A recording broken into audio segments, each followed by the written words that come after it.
Ava Miller had always been the kind of girl who chased adventure with a smile. At just 19 years old, she had left her small hometown in Texas to explore Europe for the very first time. Her parents had hugged her tightly at the airport, telling her to stay safe, while her little brother joked that she shouldn't crash the plane. She laughed at the time, rolling her eyes, never imagining how close those words would come to reality. After 2 weeks studying abroad in Spain, museums, beaches, new friends, and photos she couldn't wait to post online, Ava was finally heading home. She found her seat near the middle of the plane, next to a kind elderly couple who told her stories about their grandchildren. Everything felt normal, peaceful, just another flight across the Atlantic. But at 32,000 feet in the air, normal can shatter in a heartbeat. Ava was scrolling through pictures on her phone when the aircraft suddenly jolted, not the tiny bumps passengers ignored, but a violent, bone-rattling shake that tossed drinks into the air. Oxygen masks swung wildly above, people screamed, the cabin lights flickered, turning the once calm interior into a scene of pure chaos.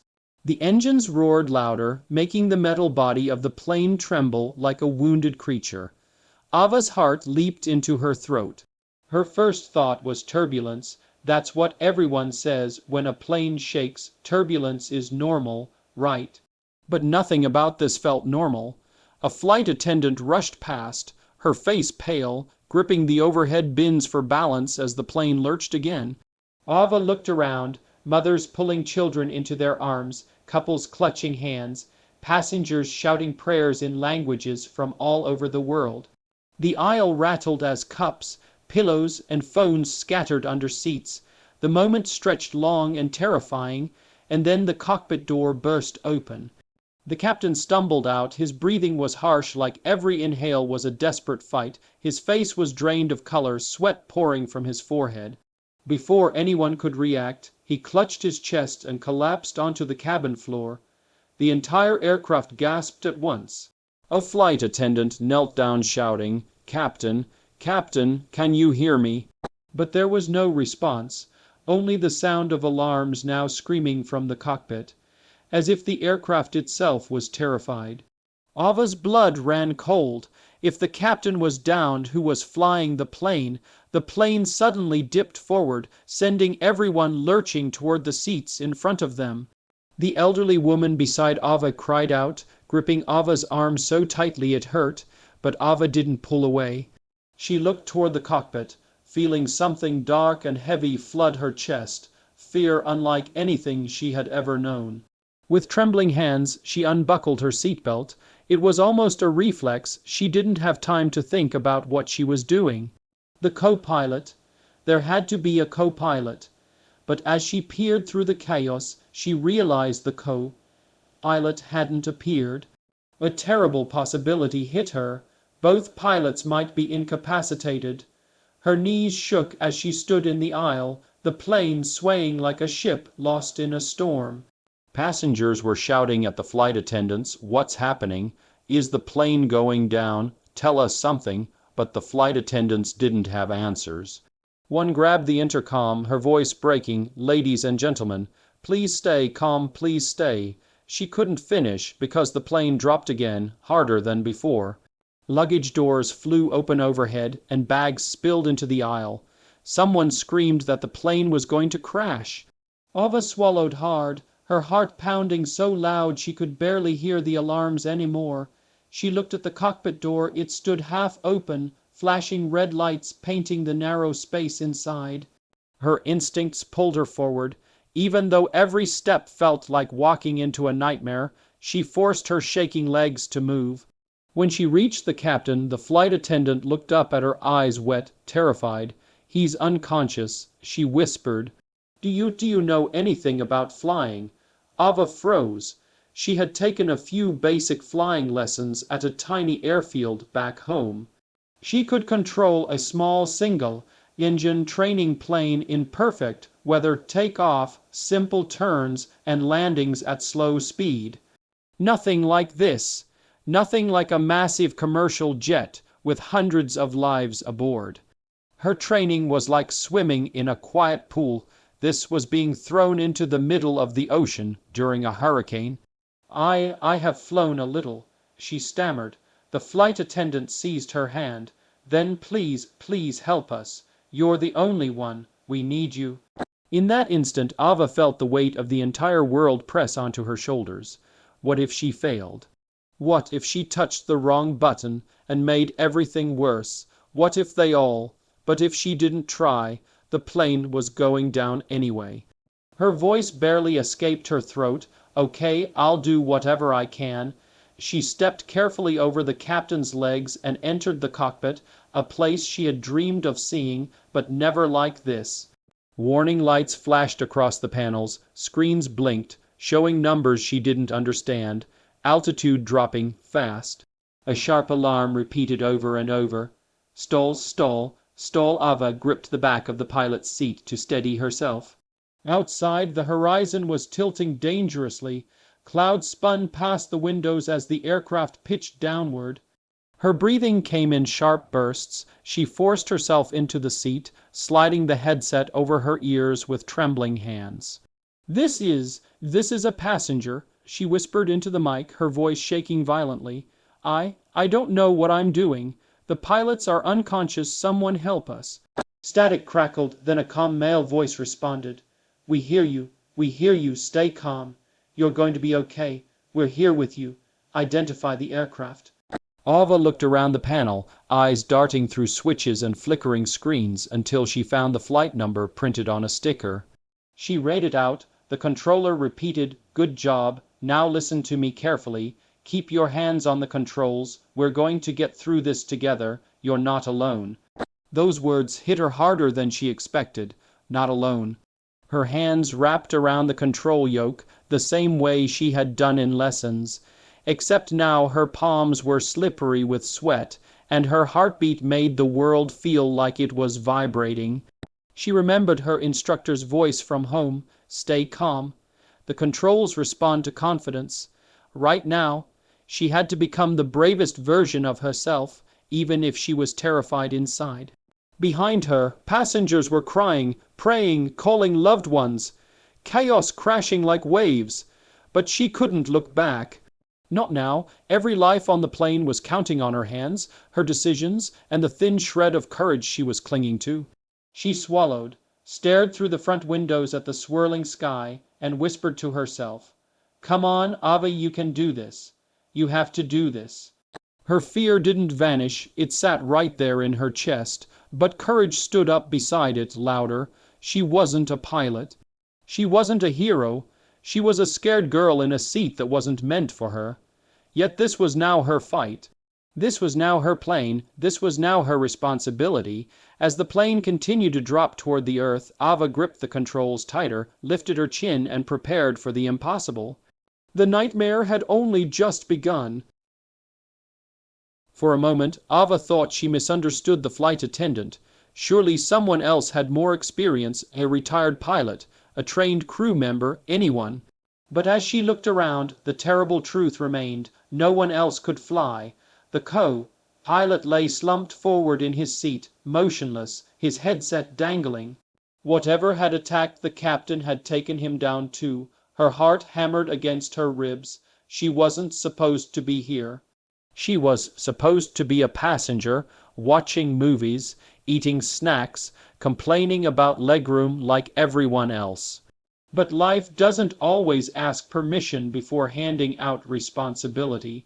The flight attendant's voice was desperate, trembling with fear. "Please, you said you've flown before. That's more than anyone else here. If you don't try, we're all going to die." Those words sliced straight through Ava's panic. She inhaled deeply, filling her lungs with recycled cabin air that tasted of fear and metal, and nodded. "I'll try," she whispered, even though every part of her was screaming that she wasn't ready. She stepped through the cockpit doorway fully this time, into a world of flashing red lights, beeping alarms, and screens filled with numbers she had never seen before. It felt like entering the control room of a spaceship. On a small plane, everything had been simple. Throttle, yoke, a handful of gauges she understood. But here, there were dozens of switches, hundreds of labels, an ocean of information. She didn't have time to study. The plane was dropping fast. The horizon outside the cockpit windows had disappeared. All she saw were spinning clouds beneath them as the aircraft pitched forward, falling toward the ocean. The engines moaned, the airframe shuddering violently as though it might tear apart midair. Her legs nearly buckled under her, but she forced herself forward and dropped into the captain's seat. The leather felt too big, too important for someone like her. Her trembling fingers wrapped around the control yoke, the same shape she'd held during flight lessons, but so much heavier now, weighted with the lives behind her. She slipped the headset on, feeling it clamp tight around her warmed ears. Her voice cracked as she pressed the transmit button. This is a passenger," she stuttered. "Both pilots are unconscious. I'm trying to fly the plane. Please, someone help us." Her plea echoed with static, and for a painful heartbeat she feared no one had heard, that she and everyone else were alone in the sky. Then a calm voice came through, firm but gentle. "We hear you. This is air traffic control. You're doing great. Stay calm. We're with you every step of the way. Tell us your name." Ava's throat felt locked, but she forced the answer out. "Ava Miller. Ava." The controller replied, tone strengthening. "Listen carefully. First, put your feet on the pedals. Right foot right rudder, left foot left rudder. Good. Now look at your instrument panel. We're going to stabilize the aircraft." Ava quenched the rising panic inside her and focused on the man's voice like it was a lifeline. She pushed her sneakers against the cold pedals, trying to remember everything her instructor had taught her in that tiny Cessna months ago. Her instructor's voice echoed in her memory. "The plane listens to you. Don't let fear give the orders." But fear was everywhere, in the alarms, in the shaking airframe, in the cries coming from the cabin behind her. The plane lurched sharply again, and Ava gasped, gripping the yoke with white knuckles. "Ava," ATC voice said, slightly more urgent now, "pull back gently on the control. Don't fight it, guide it." She swallowed and pulled back slowly, terrified she might pull too hard and stall the aircraft completely. For a second, it resisted, like a wild animal refusing to be tamed. But then, the nose lifted, just a little, enough to level the spinning clouds into a visible horizon. "Yes, that's perfect," the controller praised. "Good job, Ava. You just did the most important thing. You stopped the dive." Tears stung her eyes, maybe from relief, maybe from fear. But there was no time to cry. "We need you to keep the wings level," he continued. "Look at the artificial horizon. Keep the little airplane symbol aligned with the line." She nodded, though she knew he couldn't see. Her focus narrowed completely on the instruments. The horizon line wobbled like a drunk dancer. She steadied it, adjusting the yoke carefully, breathing in short, shallow gasps. Behind her, someone screamed again as luggage crashed down in the aisle. She forced herself not to look back. If she saw their terror, hers would take over too. Are we going to crash?" a voice from behind cried out. Ava didn't answer. She couldn't. She needed to believe they wouldn't. The controller's voice returned, now slightly softer. "Ava, you're doing something extraordinary. Every second you hold that control steady, you're saving lives." Her lungs hiccuped with emotion. Not bravery, pressure, crippling pressure, but she forced herself to reply anyway. What do I do next?" "We're going to run through some steps to keep the plane level. I need you to look for the throttle, big levers between the seats." Her eyes darted down. 3 silver levers stood there like silent giants. "I see them. Good. Very gently pull the 2 outer levers back just a bit. We need to slow the descent." Ava did as told, and the engine's roar softened, but the plane shook hard again. Warning lights flashed. "Engine fail, stall, pull up." She flinched each time the cockpit shouted at her, but the ATC voice cut through like a steady heartbeat. "You're okay, Ava. All of this is okay. Nothing is going to happen too fast. You are in control. In control."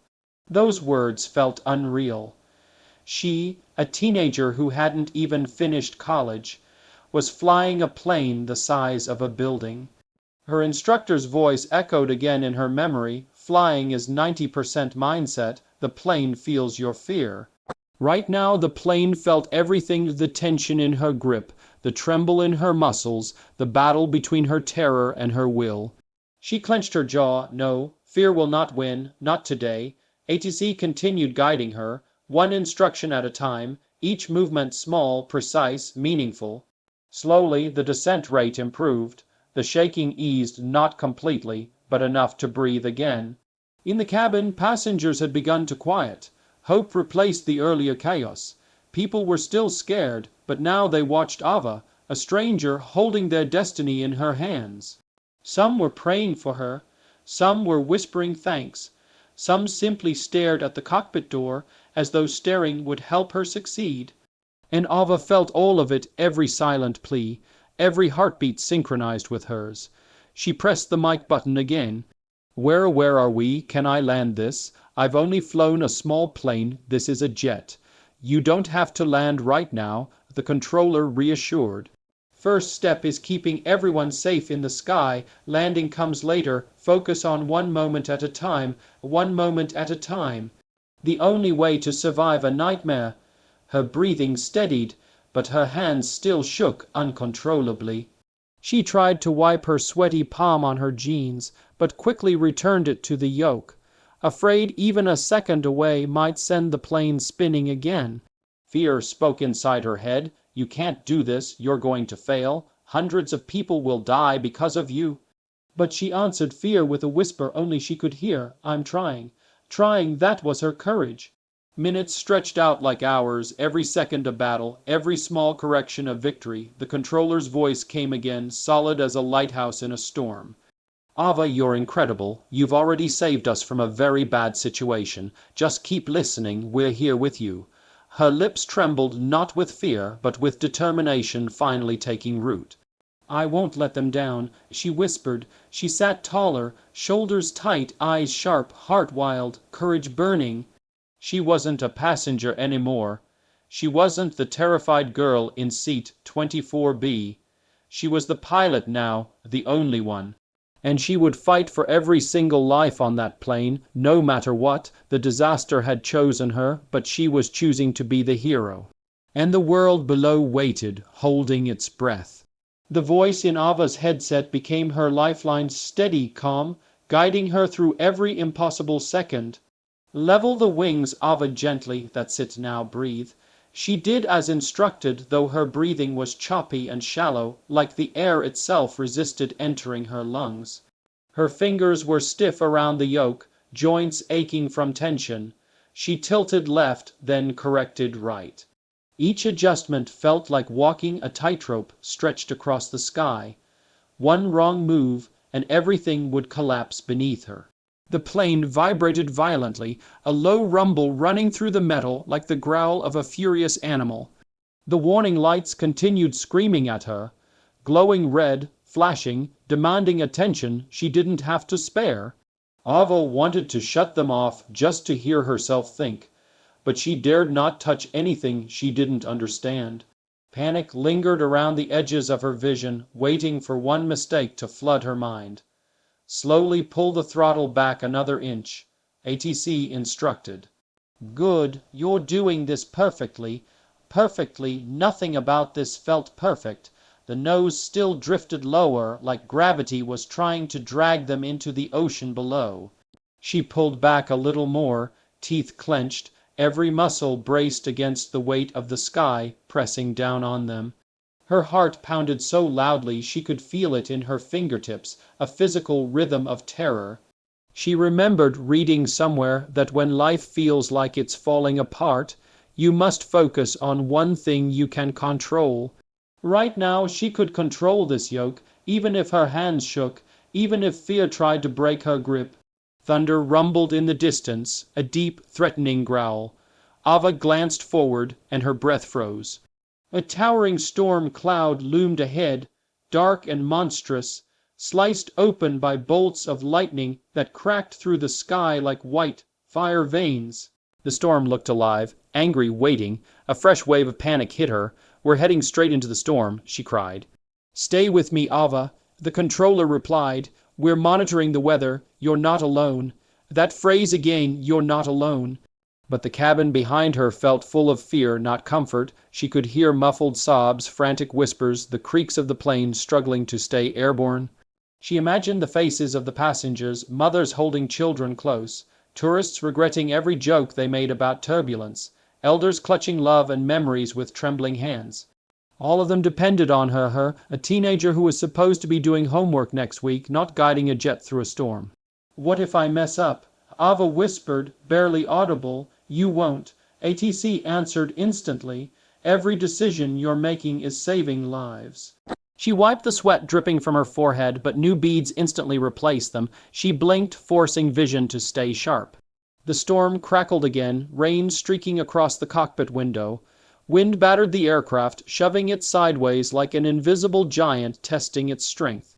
The plane rolled sharply left. Ava gasped and pulled hard on the yoke to correct, her heart leaping into her throat. "Ava, small movements," the controller urged. I'm sorry, the wind, you're okay. Adjust slowly. Trust the instruments, not what you see outside. Trust the instruments." The artificial horizon, altitude indicator, speed gauge, her eyes locked onto the panel, following each instruction like sacred scripture. Step by step, movement by movement, the plane steadied again. Her pulse didn't calm. It thundered like 1,000 drums. But the aircraft finally listened, responding to her will instead of the storm's violence. In that moment something shifted. She was no longer just surviving this. She was fighting it. "Gain a little altitude," ATC continued. "Just a touch more power, Ava."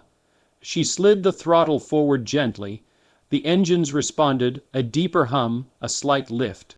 The plane felt lighter for a second, less like a falling stone and more like a machine that wanted to live. "You're doing it," the controller said, a hint of pride warming his voice. "We're clear of the worst downdraft. Just keep climbing slowly." Ava inhaled shakily. I'm scared," she confessed, voice breaking. There was a second of silence, respectful, understanding, then ATC spoke. "Everyone is alive because of you right now. You're not alone." The words hit something deep inside her, a fragile place that had been drowning in terror. She let the reassurance sink in, heart first. Tears blurred her vision again, but this time they weren't just fear, they were relief, hope fighting its way back into the cockpit. Passengers behind her had quieted, the screaming had faded, some were whispering prayers of gratitude now instead of desperation. Hope had returned to them too because of her hands on this yoke, her courage keeping them in the sky. Lightning flashed again outside, illuminating the clouds like a giant strobe. Ava flinched but kept her grip steady. The storm howled, but she stared it down. The plane rocked, but she refused to let it win. "You're stronger than this," she whispered to herself. Stronger than fear, stronger than panic. She wasn't sure where that bravery came from, adrenaline, stubbornness, faith, but it burned like a small flame in her chest, refusing to go out. Rain hammered the windows, thunder shook the air, but Ava held the line, wings level, nose steady, altitude rising. "Beautiful," ATC murmured. "Ava, you're flying like a professional pilot." If she weren't in a life or death situation, she might have laughed. She was flying like someone with no choice, like someone who had stepped into a nightmare and decided to rewrite how it ended. She took a long, shaky breath, her knuckles easing just a bit, hands still firm. The plane no longer felt like a beast she couldn't control. It felt like a partner. A scared, injured partner, but a partner that trusted her. How long until we land?" Ava finally asked, voice small. "We're working on a landing plan now," the controller answered gently, "but we're not rushing. You're doing everything right, one step at a time, one step at a time." That was the only way forward. Her body hurt, shoulders tight, back locked, legs trembling, but she held her posture, ready for whatever came next. She was exhausted already, but quitting wasn't an option. Not when hundreds of families were waiting to go home. Not when lives depended on every heartbeat of hers. Through the streaks of rain and flashes of lightning, a small patch of clear sky suddenly emerged, a window of safety inside the storm. Light spilled through it, soft and bright like hope itself. Ava felt her chest loosen. "We're getting through," she whispered. "Yes," ATC replied, "because of you." The aircraft glided into the clearer air, shaking less with each passing second. The storm's roar faded, replaced by the steady hum of engines and the quiet determination of a girl who refused to give up. Her cheeks were wet, sweat, tears, or both, but she didn't wipe them away this time. She let them fall. She had earned them. She stared ahead, hands firm, heart strong. She wasn't just flying anymore. She was surviving. She was leading. She was saving. The storm had tested her, tried to claw fear back into her soul, but she didn't break. Ava Miller, a 19-year-old student, had stared into the heart of the sky's rage and kept the world alive. The storm had passed, but the battle was far from over. Ava Miller, her hands still trembling on the yoke, scanned the horizon ahead with wide, exhausted eyes. The dark, swirling clouds had given way to a faint light on the horizon, and in the distance tiny specks of brightness began to pierce the gray, a sign of civilization, of hope. She could feel her muscles screaming in protest, her arms and shoulders aching from the relentless strain of holding the controls steady. Every nerve in her body was alive with tension, and her chest heaved from the adrenaline and sheer terror that had consumed her for hours. But as her eyes adjusted to the dim glow of the emerging landscape below, she saw it, the runway. A long, straight line of lights cutting through the darkness, steady and unwavering, guiding her like a beacon.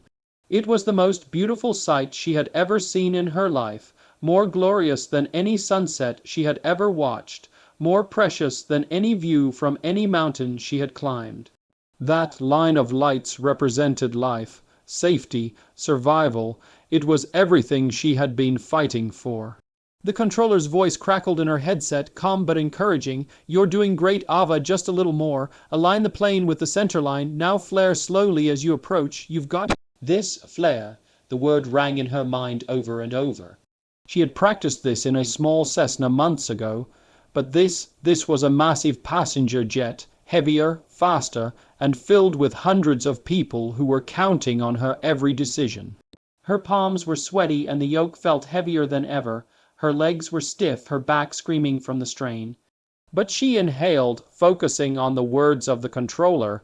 Slowly, carefully, she eased the plane forward, keeping the nose high, matching the speed with the runway's rhythm. Each adjustment was precise. Each small movement carried the weight of hundreds of lives. She reminded herself that this was no longer about fear. It was about control, about calm, about trust. Trust in her instincts, trust in the instructions, trust in the fact that she could do this, even if she never imagined she would. The ground approached faster than she had anticipated.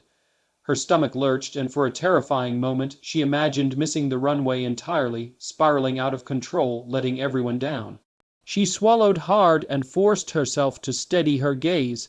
There were hundreds of souls aboard that plane, and every single one of them depended on her now. She could not fail, she would not fail. One hand tightened slightly on the yoke, the other hovered over the throttle. She remembered every lesson she had ever had, every tiny adjustment, every small correction. They all mattered now more than ever. Flare, lift the nose slightly, let the wheels meet the ground gently, keep the wings level, align with the runway. Breathe, breathe. The runway lights grew larger with every second, painting the night in bright, guiding lines. Ava adjusted the flaps, keeping the descent shallow, resisting the urge to rush the landing. The plane shuddered as the wind gusts still tried to push it off course, but her careful, measured inputs held it steady. The ground was closer now. She could see the texture of the tarmac beneath, the runway markers blinking in succession like a heartbeat syncing with her own. Every heartbeat counted, every movement counted, every decision counted. She felt a wave of fear rise up, but she pressed it down with determination. She was not just flying a plane. She was holding hundreds of lives in her hands. She had a responsibility that transcended herself, and she would honor it. Then, with a sudden jolt, the wheels made contact. Sparks flew where the landing gear scraped against the runway. In a brief, dramatic moment, a sharp, screeching sound echoed through the cabin. Passengers screamed, not in panic this time, but in a mix of shock, relief, and disbelief. The plane shuddered violently, but it stayed on course, staying on the ground. The runway lights stretched beneath her like a glowing river, guiding them safely to shore. Ava's fingers were frozen on the controls, her body locked in tension, every nerve screaming exhaustion. For a moment there was silence, a heartbeat of disbelief. Then from behind her, a roar of voices erupted. Cheers, clapping, shouting. Passengers had realized they were alive, safe, and the unthinkable had happened. Hundreds of people had survived because of a 19-year-old girl who had never intended to fly a jet. Ava's knees buckled slightly, relief and exhaustion overtaking her. Tears streamed down her face, hot and unstoppable. She couldn't move her hands, frozen in place on the controls, but her mind was flooded with gratitude and disbelief. She had done it, she had saved them all. Emergency crews rushed toward the plane, flashing lights painting the scene in red and blue. They scrambled over the tarmac, checking the landing gear, assisting passengers, but all their eyes eventually turned to her. They called her a hero, a miracle, a savior. Reporters would later call it the miraculous landing, and social media exploded with awe and admiration. But in that moment, Ava felt none of the accolades. She felt relief, humility, and a deep, overwhelming sense of responsibility fulfilled. She had faced unimaginable terror, stared death in the eye, and emerged victorious. She had stepped into a role no one expected of her and performed it with courage and calm beyond her years. And in the quiet moments after the landing, when she finally let herself breathe, she realized that she had changed forever. The teenager who had boarded the plane thinking of study abroad and sightseeing was now a symbol of courage, strength, and human resilience. As passengers disembarked, many rushed to hug her, to shake her hand, to thank her with words that could never fully capture what she had done. Some wept openly, overwhelmed by the intensity of the moment. Ava's parents would later tell reporters that they never imagined their daughter would become a hero on her first international flight. The flight attendants, who had watched in horror and prayed for a miracle, embraced her, shaking their heads in disbelief at the courage and composure she had displayed. Ava could barely speak, overwhelmed by emotion, but one word echoed through her mind over and over: relief. Relief that everyone had survived. Relief that she had not failed. Relief that she had found a strength within herself she never knew existed. In the aftermath, news crews would swarm, capturing images of her tear-streaked face, her hands still frozen on the yoke, her uniform rumpled and soaked with sweat. The headlines would read, "Teen saves hundreds in emergency jet landing, 19-year-old heroine defies all odds, passenger becomes pilot, miracle landing." But for Ava, the recognition mattered little. What mattered was the fact that the plane had touched down safely, that every passenger, every crew member, every life aboard had been preserved. In the quiet moments after the cheers and the commotion, she finally allowed herself to slump in the captain's chair, shoulders shaking, chest heaving, tears falling freely. She had just faced the impossible and emerged victorious. She had just saved hundreds of lives, and in that instant Ava understood something profound. Courage is not the absence of fear. Courage is the determination to act in spite of it. For the first time, the adrenaline began to ebb, replaced by exhaustion so deep it seemed to flow into her bones. She slowly removed her headset, letting the silence of the post-storm night fill the cockpit. The runway lights faded behind her, but the glow of achievement, of having faced a crisis no one expected her to survive, burned brighter than any light she had ever seen. Emergency crews guided the passengers off the plane, checking for injuries, assisting the shaken and exhausted, while Ava remained for a moment in the captain's seat, reflecting on what had just occurred. She had entered this flight as a passenger, scared and unsure, and she had emerged as a hero. A 19-year-old student who never planned to fly a jet had made history with unimaginable courage. Later, when the media descended, and when social media buzzed with admiration and disbelief, Ava would say very little, letting her actions speak louder than words. She had stared into the storm, taken the controls, and guided hundreds of lives to safety. She had proven that even in the face of overwhelming fear and impossible odds, human courage, determination, and resilience could shine brighter than any storm. And as she finally stepped off the plane, surrounded by cheers, flashing cameras, and the grateful faces of those she had saved, Ava Miller felt the quiet pride of a hero who had done what seemed impossible, not for recognition, not for fame, but because she had chosen to act, because she had refused to give in to fear, and because she had believed in the most desperate hours that she could make a difference. That night, the skies had witnessed an extraordinary act of bravery, and on the runway, a young girl had transformed into a legend. A 19-year-old who never planned to fly a jet had just rewritten what courage could look like, and in doing so, she had saved hundreds of lives.